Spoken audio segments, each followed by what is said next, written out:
puisi buat UAS, jalan-jalan ke Asahan, singgah sebentar ke Batubara. Alhamdulillah dapat berjumpa dengan tak sesuai ini. Alhamdulillah dapat berjumpa dengan guru yang dirindukan. Semoga senantiasa sehat dan bahagia. Sesuai kan? Setelah hilang takut, hilang sedih, baru bahagia. Ini apa namanya ini? Tiba-tiba menulis kalimat yang sesuai dengan isi ceramah. Itu namanya firasat. Ittaqu firasatal mu'min fa innahu yanzuru binurillah. Takutlah kamu dengan firasat orang beriman, dia memandang dengan cahaya Allah. Ibu kalau bersih tulus memandang dengan cahaya Allah. Dulu guru saya di sekolah cerita begini. Ada seorang laki-laki, pesan dia ke bininya, kau kalau apapun yang kau buat ucapkan bismillah. Dia mau memasak, bismillah. Dia mau mencuci, bismillah.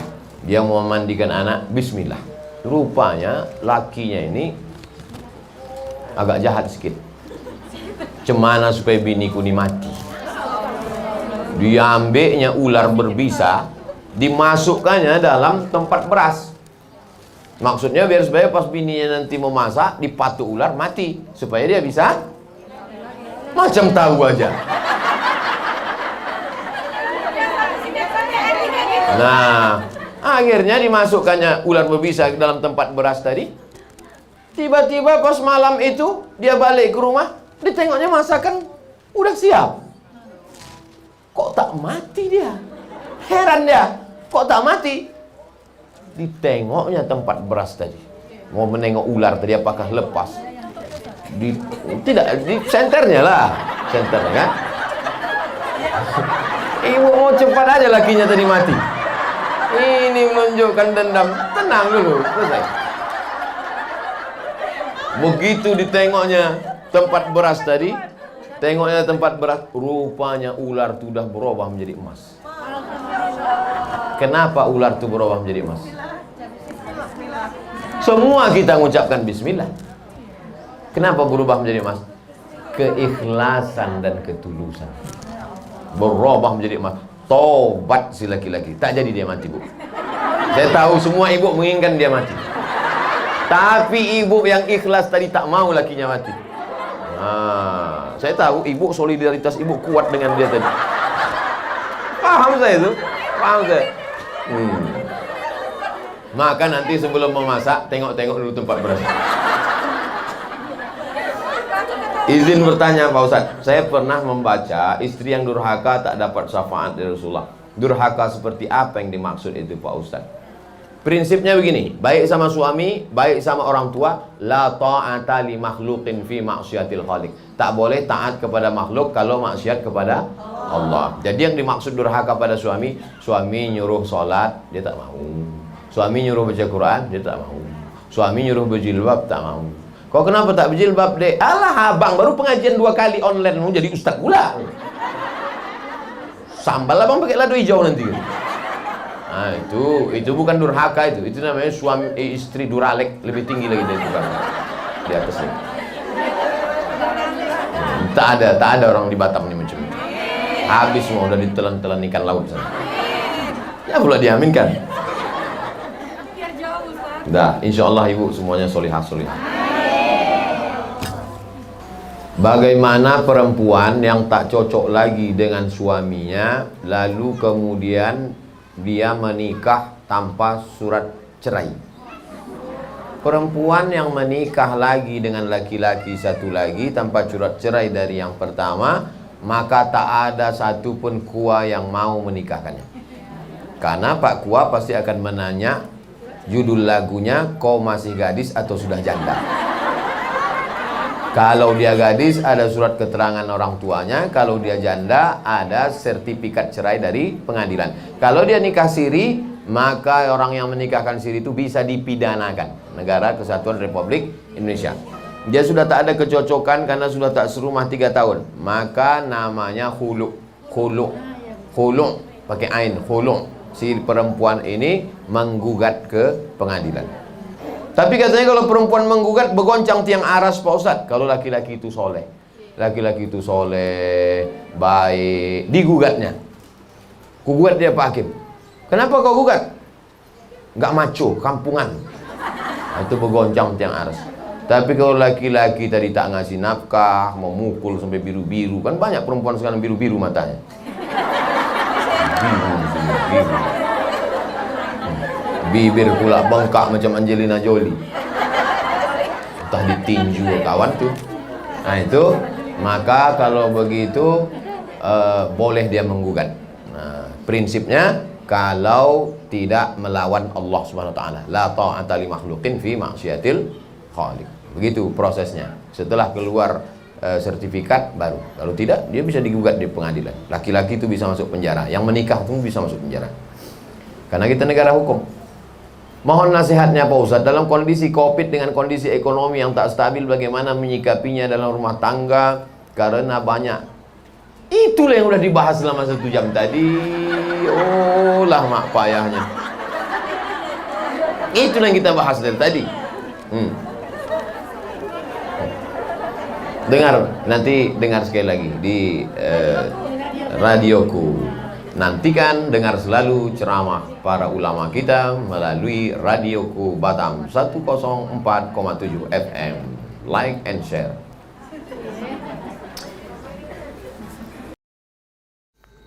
Saya sudah menikah dan sekarang sudah berpisah. Ternyata saya dibohongi selama perkenalan, sampai yang ternyata dia adalah seorang gay. G itu LGBT. G itu kalau nampak anak gadis cuek aja dia. Tapi kalau nampak anak lajang menitik air liurnya. Itu G.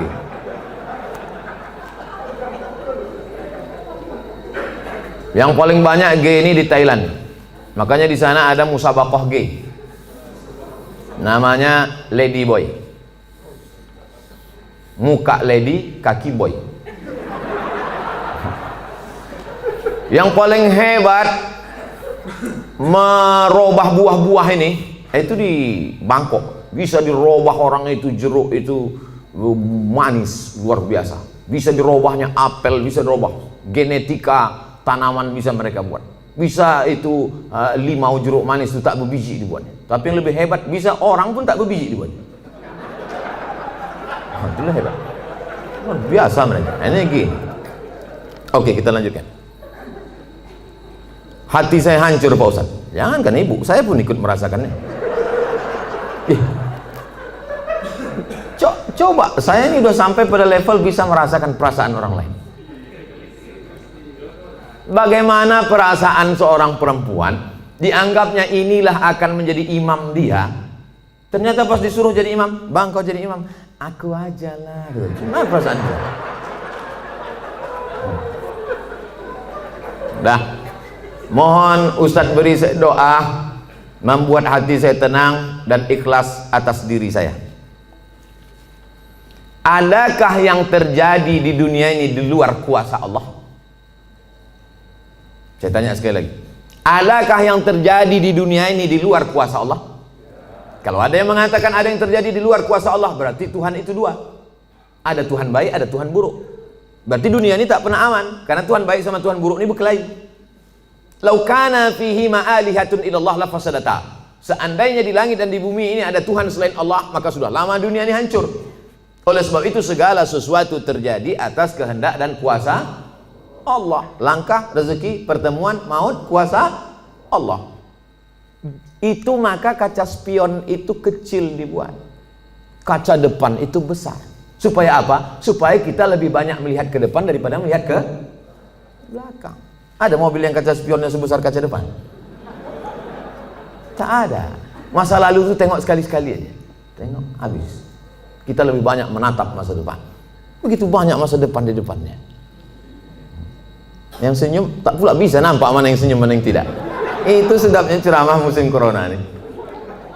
Oleh sebab itu Bapak Ibu yang dimuliakan Allah Subhanahu wa taala, yakinkan bahwa ini adalah sudah selesai, tatap masa depan, maka kita berharap, tidak ada tempat berharap kecuali kepada Allah. Kalau kita emosi, marah-marah, ngamuk-ngamuk, itu meledak-ledak. Marah itu apa definisi marah? Definisi marah itu adalah darah dalam jantung yang mendidih, menggelegak ke atas, mengamuk, mata memerah, bawaan emosi. Tapi kalau dia ditahan, kita tidak marah, muncul sedih. Kalau diluapkan, marah. Kalau tak dilepaskan, sedih. maka tidak ada yang bisa menghilangkan marah dan sedih kecuali ridha menerima takdir ketetapan Allah Subhanahu wa taala. Itu bagian dari takdir Allah. Karena ibu kan sudah usaha dulu, sudah kenal dengan baik, ditengok badannya gagah berotot, kumis melintang. Kan belakangan baru tahu dia melambai. Artinya sudah usaha. Oleh sebab itu ini sudah di luar dari kemampuan kita sebagai manusia. Maka kita yakin bahwa ada Allah yang mengatur kehidupan, ada Allah yang mengatur pertemuan, ada Allah yang mengatur itu semua. Maka banyakkan ibadah. Apa kata Allah dalam Al-Quran? Falya'budu rabb hadzal bait. Banyak-banyaklah kau beribadah kepada Allah. Kalau kau banyak beribadah kepada Allah, at'amahum min ju'. Kalau kau lapar dikasihnya kau makan. Wa amanahum min khauf. Kalau kau cemas dihilangkannya rasa cemas dari dalam hatimu.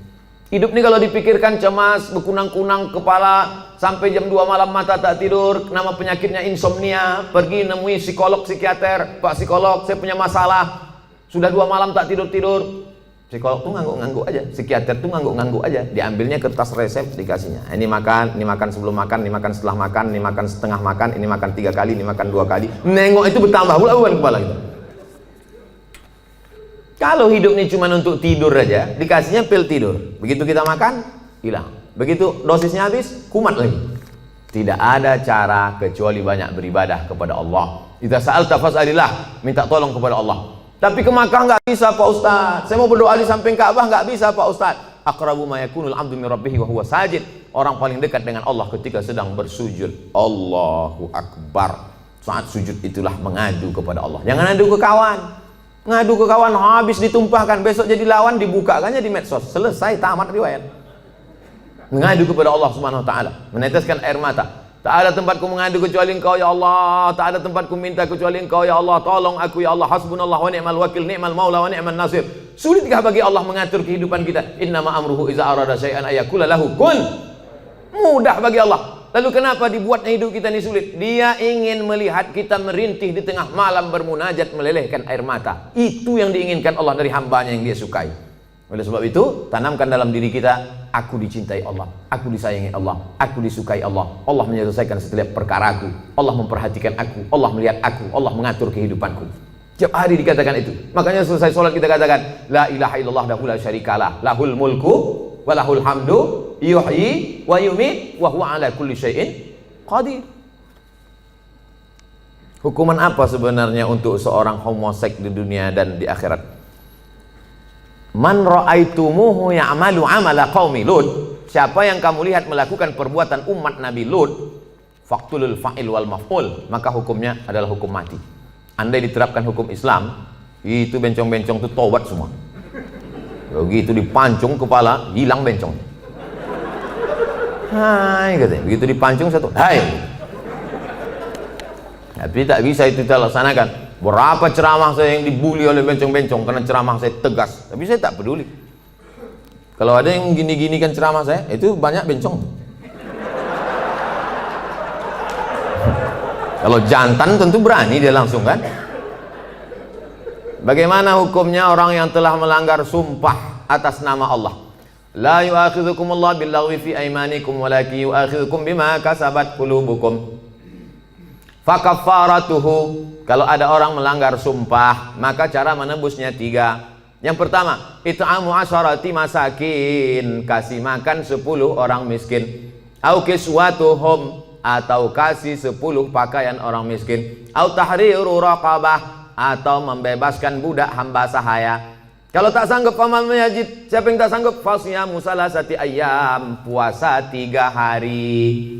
Maka ibu jangan percaya kalau bapak ini bersumpah sampai mati mah nggak akan nikah lagi. Nah, puasa dia 3 hari selesai.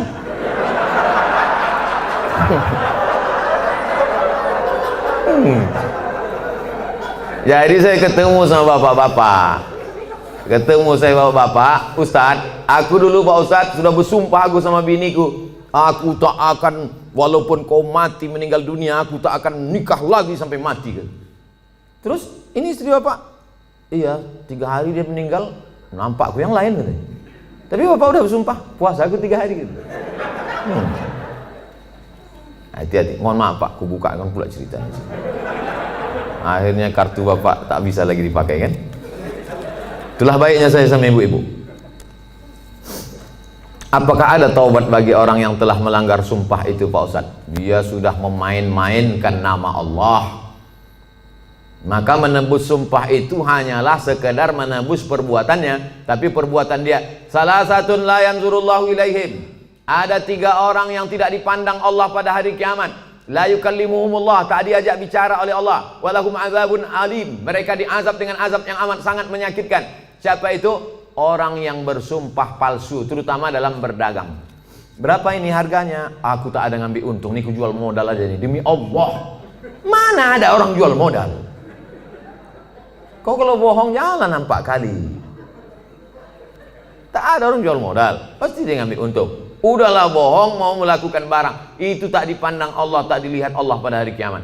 Apalagi yang bersumpah-sumpah itu, pakai Quran pula tuh di atas. Saya bersumpah akan menjadi PNS, bersedia ditempatkan di seluruh Indonesia dari Sabang sampai Papua, bersedia. 3 hari tempat sana, balik ngurus surat pindah. La ilaha illallah Rasulullah. Mudah-mudahan yang sudah bersumpah nih taubatnya diterima Allah SWT. Banyak juga.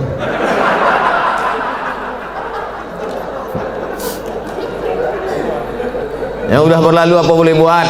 Illa man taba, kalau dia bertaubat, wa amana, beriman, wa amila amalan salihah, taubat nasuha, beriman dengan baik, beramal soleh. Ulaika yubaddilullahu sayyiatihim hasanat. Maka semua yang buruk-buruk, dosa-dosa yang jelek-jelek dulu, insya Allah diganti Allah dengan yang baik-baik. Taubat.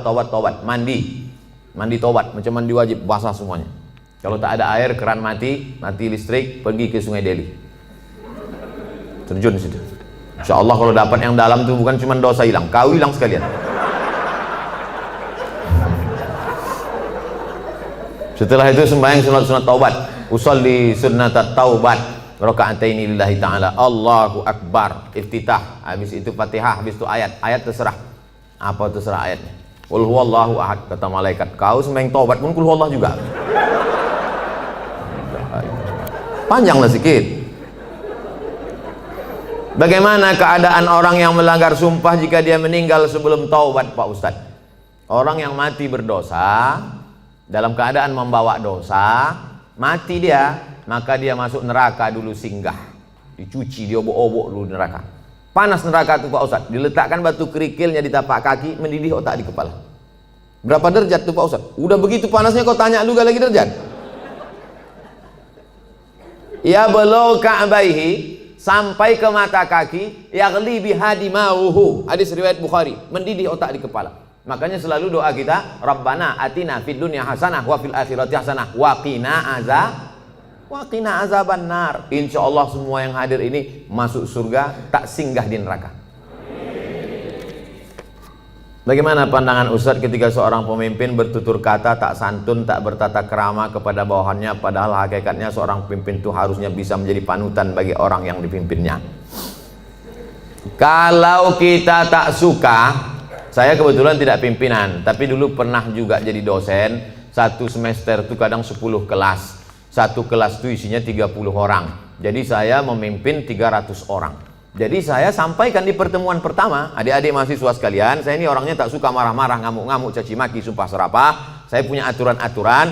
Nilai saya ambil 40% dari mid semester, 40% dari UAS, ujian akhir semester. Ini saya bagi ada 13 makalah. Pertemuan pertama tatap muka, perkenalan, orientasi. Pertemuan nanti berikutnya adalah presentasi makalah. Kalau kalian sedang tidak mood, sedang malas, jangan datang ke kampus, karena aku tak bisa menengok kalian main-main di dalam, main HP. Nah, saya kasih tahu, kalau kalian tak siap makalah, jangan kalian datang. Kalian buat izin, kalian bisa telepon saya, bisa kirim WhatsApp saya. Nah, kita kasih tahu dari awal. Kita yang paling tahu tentang diri kita, apa yang membuat kita marah. Kalau kita pula mau mengasih tahu dia, kasih tahu dengan baik. Jangan kita marah kepada ini, kita lampiaskan ke sini. Qaulun ma'rufun, ucapan yang baik, wa maghfiratun, pemberian maaf, khairun, lebih baik. Pimpinan juga tak bisa marah-marah. Apa titel Bapak tuh? Mudah marah. Nah, oleh sebab itu maka, tapi pemimpin tak boleh pula tak marah.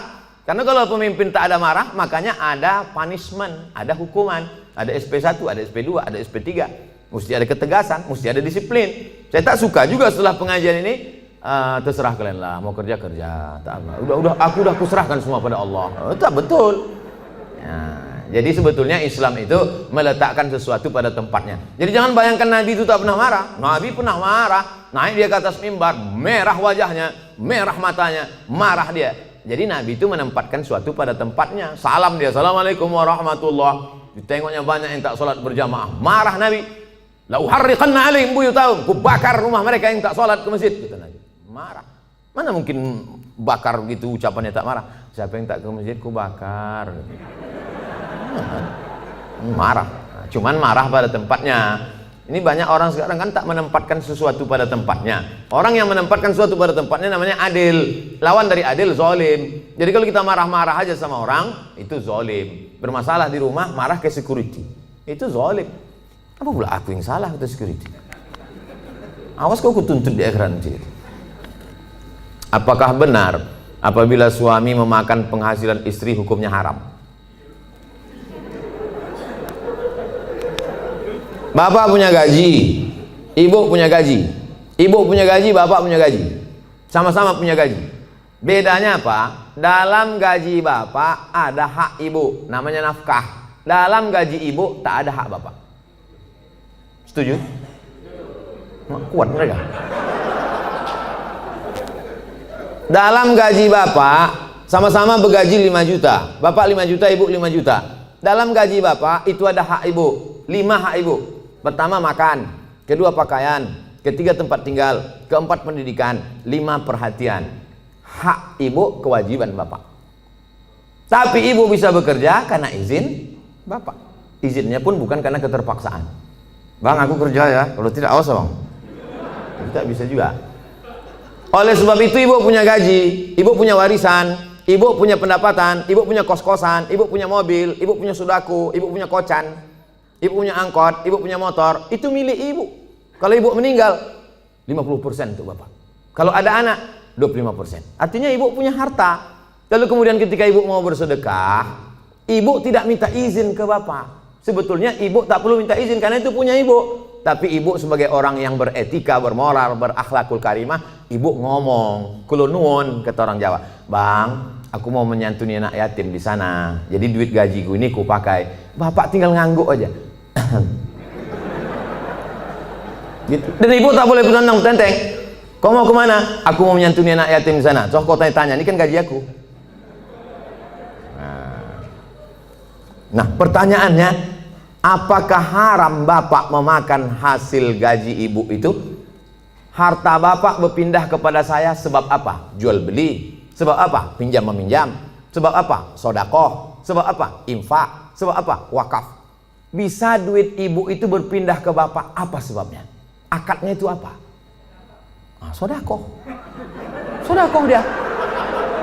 Udah nggak? Selesai itu udah. Bang, ini gajiku bang, ini duitku bang. Tapi kan aku tengok abang susah kali, ini ku kasih abang sodakoh. Biar jangan apa kali ya bang, ini ambil.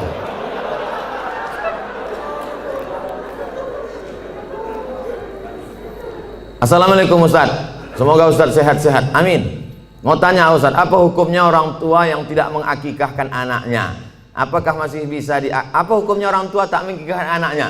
Kullu mauludin, setiap anak yang lahir rohinatun, tergadai. Jadi kalau mobil kita tergadai, STNK BPKB kita gadaikan, setelah ada duit kita tebus.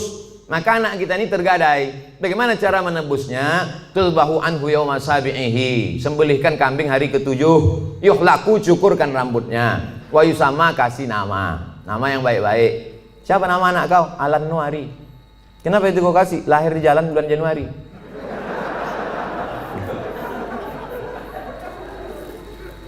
Kasih nama yang baik-baik, cukurkan rambutnya karena itu rambut kotor di dalam, lalu kemudian sembelihkan kambing hari ke-7. Tak ada duit hari ke-7, hari ke-14. Tak ada duit hari ke-14, hari ke-21. Lewat 21 tak usah tengok tanggal lagi. Setahun, 2 tahun, 3 tahun, 5 tahun, taman SD, taman SMP, taman SMA. Tapi kalau dia udah semester 2, hanya potong kambing aja. Tak usah potong rambut lagi. Tak pula diayun pakai marhaban.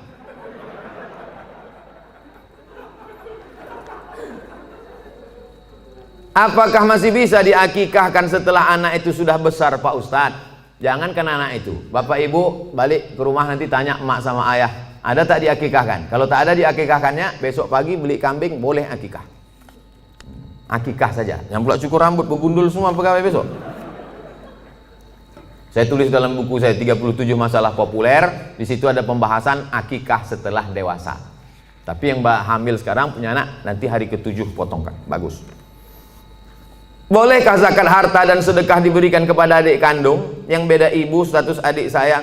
Tidak boleh memberikan zakat kepada orang yang wajib dinafkahi. Bapak, Mama, ini 5 juta zakat abang sekaligus belanja kita bulan ini. Bapak wajib menafkahi ibu, maka bapak tak boleh berzakat kepada ibu, tapi ibu boleh berzakat ke bapak. Itu bedanya. Ibu boleh berzakat. Bang, ku tengok abang udah agak-agak fakir miskin nih bang. Nah, jadi bang itu zakat. Tengok susah kali kau bang. Nah ini pakai lain. Ini gaji ku bulan ini. Ibu bergaji sebulan 10 juta. 1 juta 25.000, 2,5%. Jadi kalau 10 juta 250.000. Nah, ini zakatku bang 250, yang 750 ini sedekah. Adapun infak nanti ku tengok prestasi abang.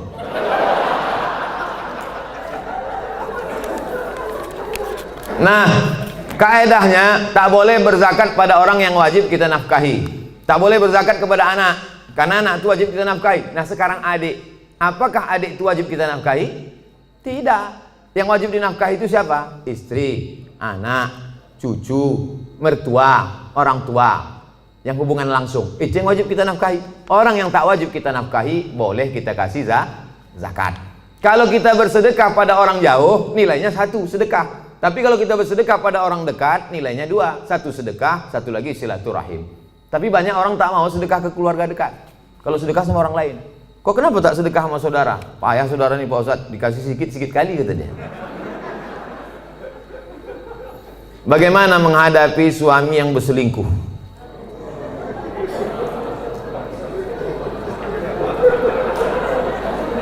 Udahlah dikasih zakat, berselingkuh pula. Ilaha illallah.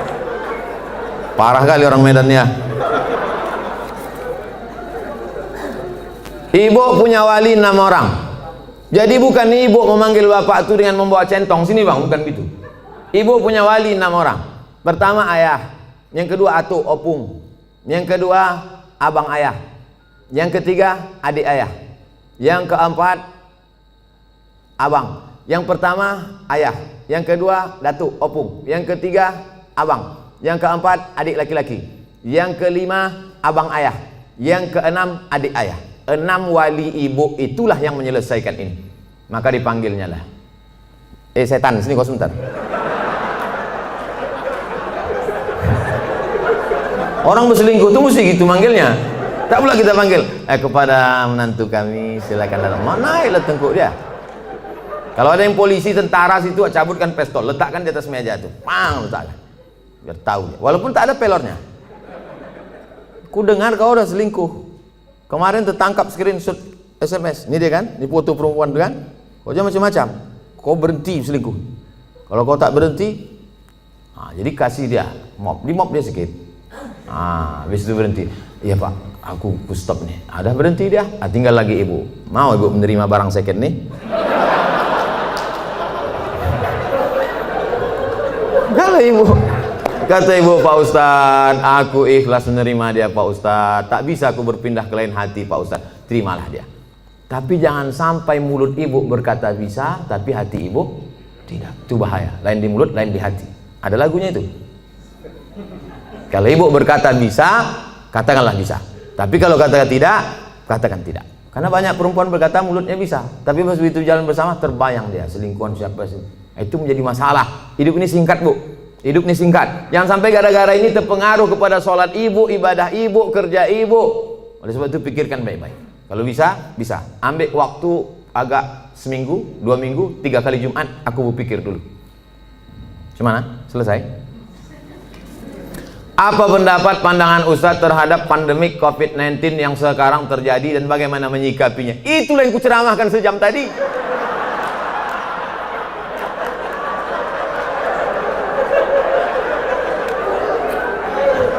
Itulah yang kucakapkan dari tadi.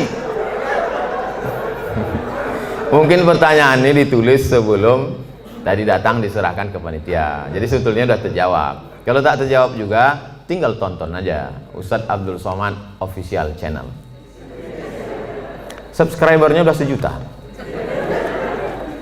Mana tahu nanti dicarinya yang mana channel itu yang ada 1 juta subscriber. Jika kita mengetahui bahwa pasangan hidup kita telah mengikuti ajaran Syiah, apa yang harus kita lakukan? Apa hukumnya? Perbedaan kita dengan Syiah ini 5. Yang pertama, Syiah wajib mengimani imam 12. Sedangkan rukun iman kita 5.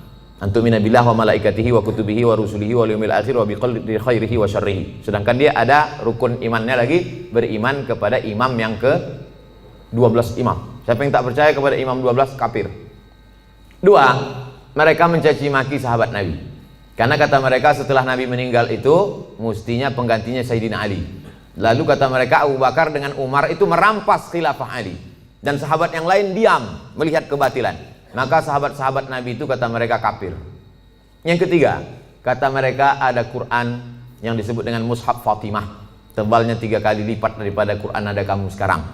Kenapa buktinya musabaqah tilawatil Quran mereka pakai Quran yang ada sekarang?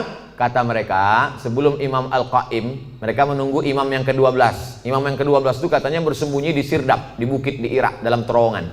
Itu mereka tunggu-tunggu belum keluar lagi. Nanti kalau keluar imam yang ke-12 itu dibawanya kitab yang asli, sementara yang asli itu datang pakai aja yang KW ini dulu kata dia.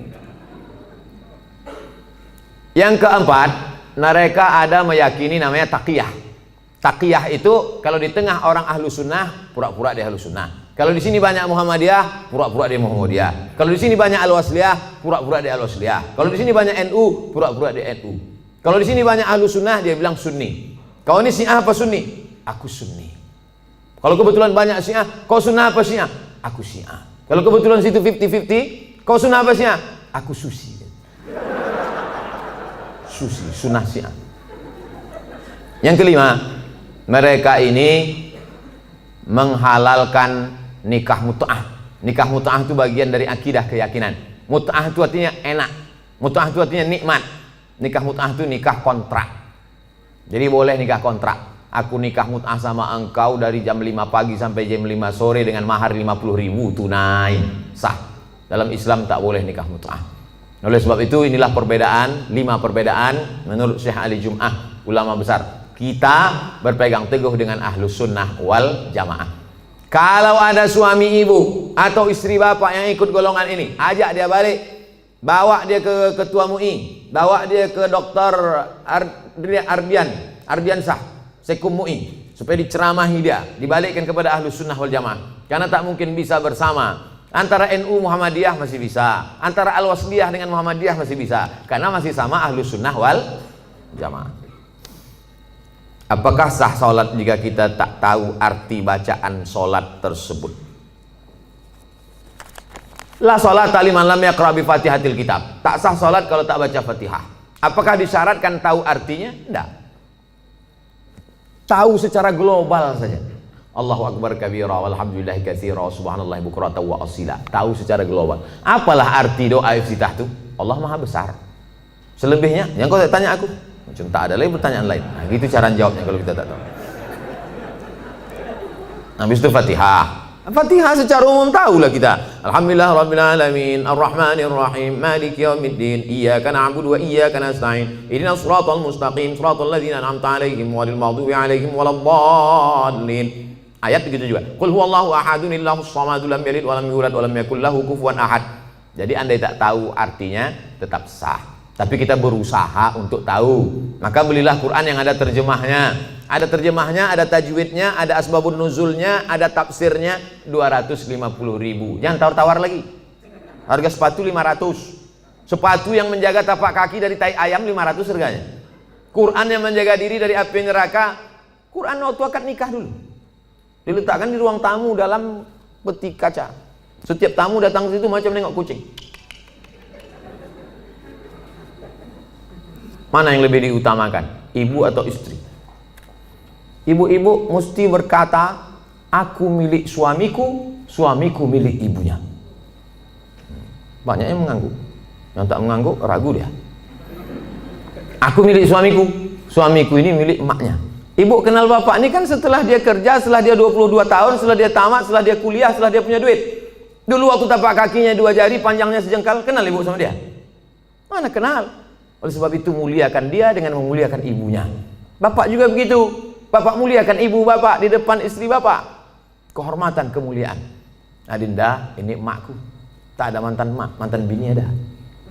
Oleh sebab itu maka ini tak bisa dibenturkan, jangan dilagakan ini antara emak dengan ibu ini. Oleh sebab itu maka ini masa lalu, yang ini masa depan. Maka insya Allah bapak ibu bisa menjaga. Waktu kemudian kita menyampaikan nanti waktu bapak punya anak perempuan, bapak sampaikan itu, hai anakku, kau perempuan, kau punya laki, kau punya suami, suamimu itu punya emak. 3 kali nak Nabi menyuruh berbakti kepada dia. Jangan sampai mak tua umur 80 tahun datang ke rumah, nak mintalah duit kau 50.000, mak belum makan lagi. Apa kata si abang tuh? Sebentar ya mak, aku tanya biniku dulu. Kalau ada bapak yang begini, insya Allah selamat dari azab kubur. Saking kan menderitanya udah di dunia. Oleh sebab itu maka jangan benturkan antara dua ini. Karena dua ini perempuan-perempuan yang luar biasa. Emak bapak dicium tapak kakinya masuk surga, istri bapak, anak-anak bapak masuk surga karena dia. Maka mereka adalah perempuan-perempuan yang luar biasa insya Allah. Apa hukumnya debitur yang mau hijrah tapi masih memiliki kewajiban di bank dan hanya mau membayar tunggangan pokoknya saja, tunggakan pokoknya saja, tapi tak mau membayar tunggakan bunganya? Laporkan dia ke polisi. Kau dulu waktu minjam duit ini tak tahu kau neraka, sekarang giliran bayar baru kau bawa neraka. Ini kan negara hukum. Jadi bapak-bapak kan negara hukum. Kan dulu kan ada tanda tangan materi 6.000. Saya akan bayar pada tanggal sekian. Kalau tidak barang akan disita. Kalau tidak, nah itu. Jadi tak bisa dia berkata, saya tak mau bayar bunga. Bunga ini haram. Jadi dulu yang nanda tangan ini siapa? Hantu. Jadi saya kasih tahu sama yang mau hijrah-hijrah, kalau kau mau hijrah, kau bom. Kalau kau takut ini riba, ada aset yang bisa dijual, ada kos-kosan, ada tanah, jual, bom kan ke sini, bam, selesai tutup, baru hijrah. Begitu caranya. Tak ada yang bisa kubom Pak Ustaz. Kalau kubom ini meledak semuanya, Hiroshima Nagasaki ini Pak Ustaz. Kau bayar aja cicilannya sampai lunas, bayar sampai selesai. Begitu, karena kita tinggal di negara kesatuan Republik Indonesia yang dipakai adalah hukum konvensional. Oleh sebab itu maka sesuai dengan perjanjian, bayar selesaikan. Kalau bisa dibom, bom. Kalau tak bisa, lunasi cicilan sampai habis. Pak Ustadz, bagaimana caranya supaya saya bisa ikhlas dan sabar karena ditinggal anak meninggal saat usia 4 tahun dan sudah hampir 4 tahun dia pergi, tapi sampai saat ini perasaan saya masih sedih dan selalu merindukannya. Apa saya kurang ikhlas? Nabi punya anak namanya Ibrahim, meninggal umur 18 bulan, menetes air mata Nabi, menangis Nabi. Makamnya di Ma'la, samping makam Nabi, arah ke kiblat, samping Masjid Nabawi sebelah kiri. Amatardo ya Rasulullah, apakah kau tak ridho anakmu meninggal ya Rasulullah? Kata Nabi, aku ridho. Kalau kau ridho, kenapa kau menangis? Air mata kasih sayang. Makanya kalau sekedar menangis, jangan larang. Kalau ada ibu-ibu menangis, kata Nabi, da'hunna, biarkan mereka Umar, biarkan mereka menangis. Yang tak boleh itu meratap. Meratap itu, oh Allah, nggak bisa boleh. Selama lidah tak bergerak, selama tangan tak bergerak, hanya tetesan air mata boleh. Tapi kalau sudah mulut bergerak, mengapalah anakku, kenapa tak anak dia? Lalu kemudian, laisa minna man darabal khudud wa syaqqal juyub. Bukan umat Muhammad SAW siapa yang memukul-mukul pipi, menarik-narik rambut. Itu tak boleh.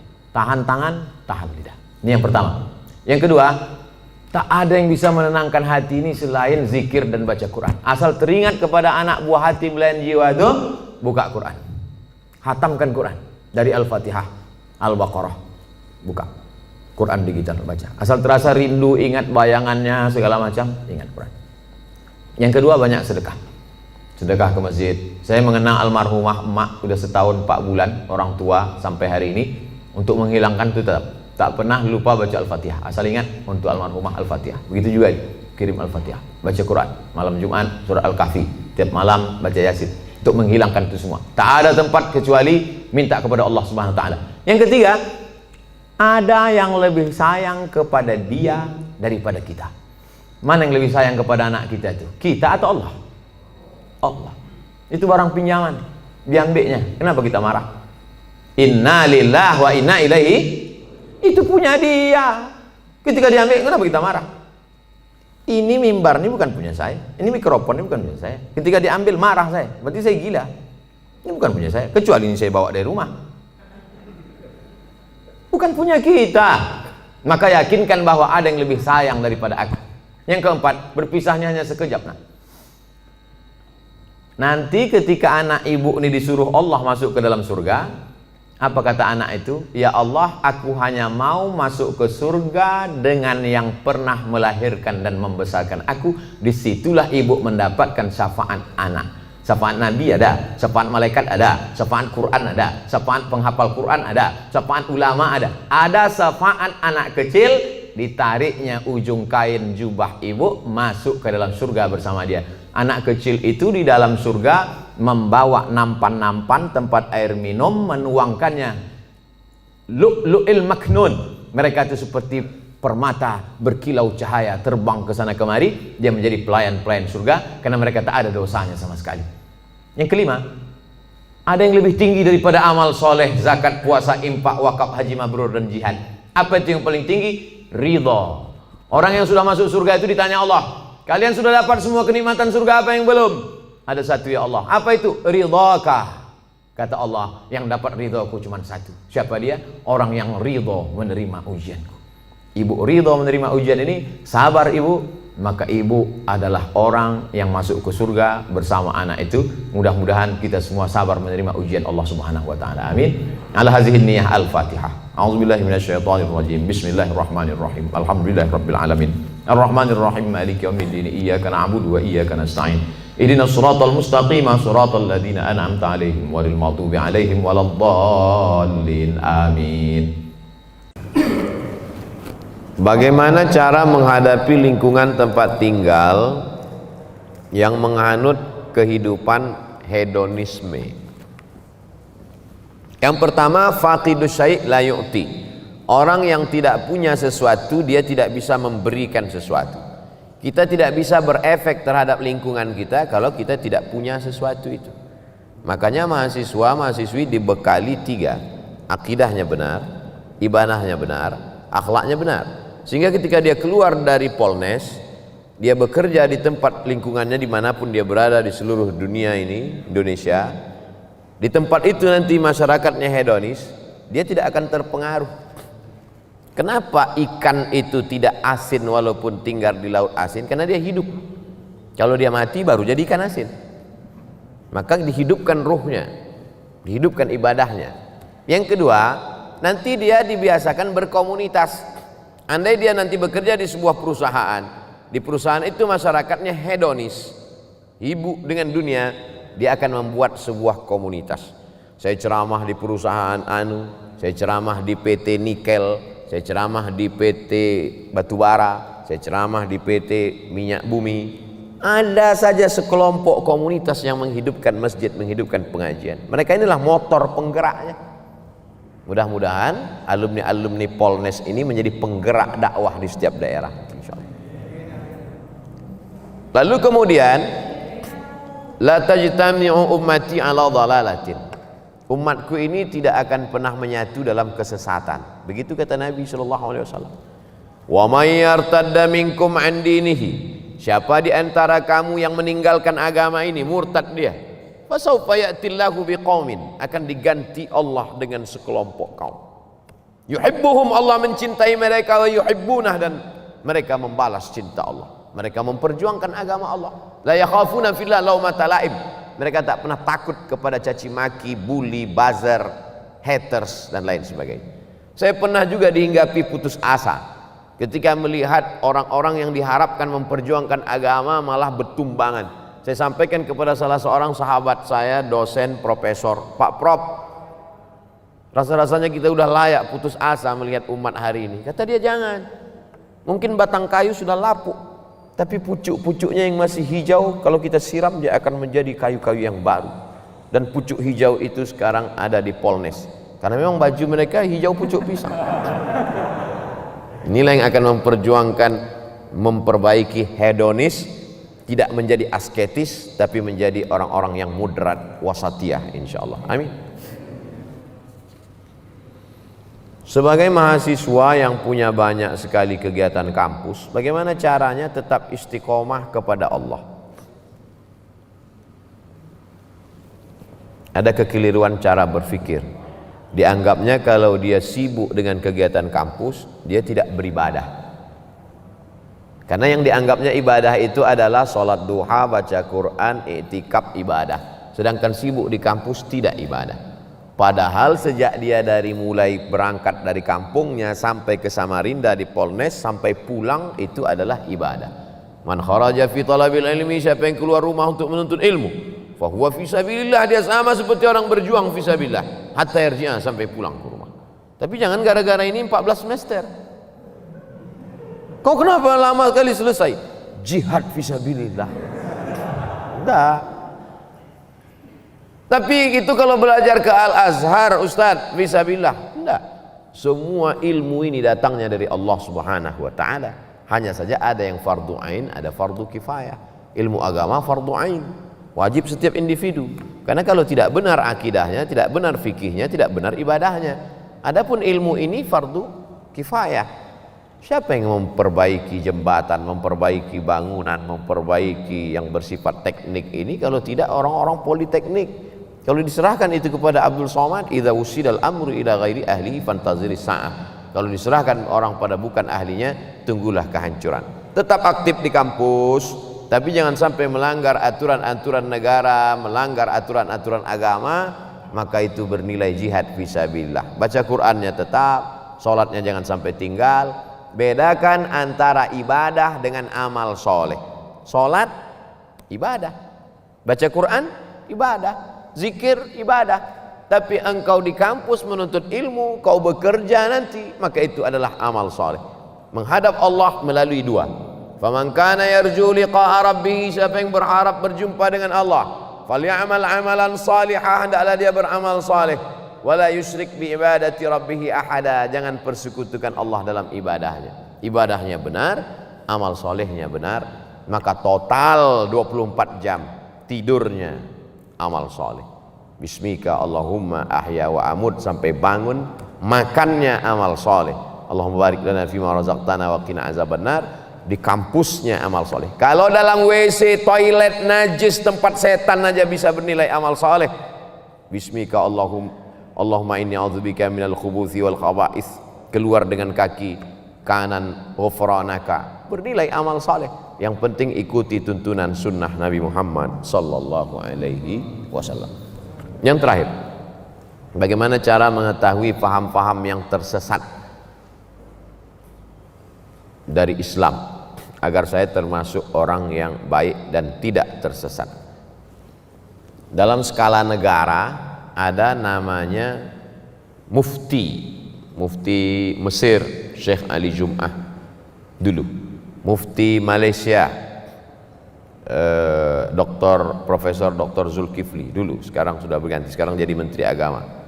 Di Indonesia tidak ada mufti, tapi ada Komisi Fatwa Majelis Ulama Indonesia. Maka Majelis Ulama Indonesia mengeluarkan 10 kriteria aliran sesat.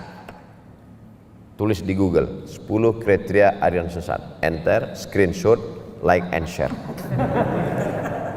Kalau kena pasal-pasal itu berarti sesat. Untuk skala negara. Untuk skala kampus, kemana saya bertanya? Fas'alu ahla dzikri in kuntum la ta'lamun. Tanya orang yang tahu. Dosen agama Islam, Ustadz Abdurrahman. Ustadz Abdurrahman, 2 saja. Kalau tak Abdurrahman, Abdul Somad. Dan Abdul yang lain. Jangan pernah mikir sendiri, baca sendiri, renungkan sendiri, nyasar sendiri. Karena kita ini lemah. Saya dalam bidang teknik tidak menguasai, maka kemana saya bertanya?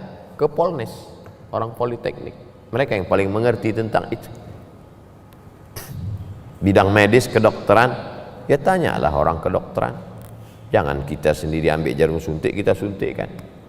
Ini obat manjur dari Jerman, satunya 5 juta. Insya Allah anak ibu sehat. seminggu tidak sembuh. Komplain dia ke dokter.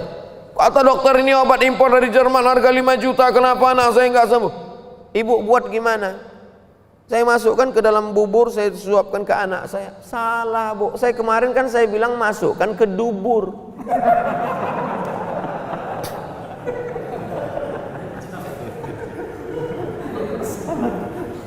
Obat aja salah. Untung anaknya tak mati.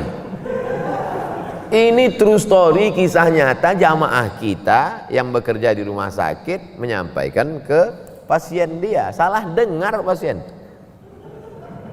Bagaimana tentang masalah kehidupan? Masalah dokter aja kita tak. Apalagi dalam masalah agama. Kalau masalah kedokteran ada orang salah, satu nyawa melayang. Kalau dalam masalah arsitektur jembatan ada orang salah, satu jembatan runtuh.